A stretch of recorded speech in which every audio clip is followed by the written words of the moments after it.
Toxic people will make you feel guilty for setting boundaries with them and will try to manipulate you into thinking that you're the toxic one for not letting them walk all over you. Don't fall for their nonsense. Hold on to your own reality and remember that protecting yourself from a toxic person is a sign of emotional health, not toxicity. So do whatever you need to do to remind yourself that you're not doing anything wrong.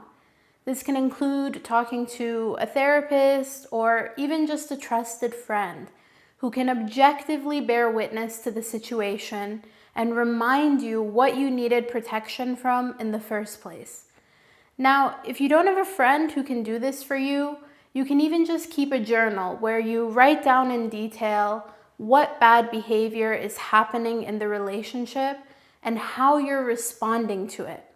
Because I guarantee you that when you actually try to implement these boundaries and protect yourself from the toxic person, one of the first things they'll do is deny that any bad behavior ever happened and make you question yourself to the point where you start to think that either you're blowing something small way out of proportion or are even making the whole thing up.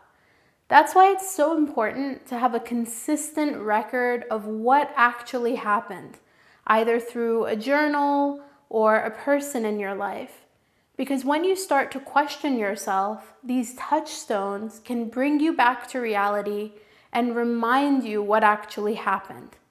So put these resources in place for yourself before you even try to set a boundary with the toxic person. Because without them, you'll feel extremely confused and completely unprepared for the manipulation that you're about to face. I hope that helps.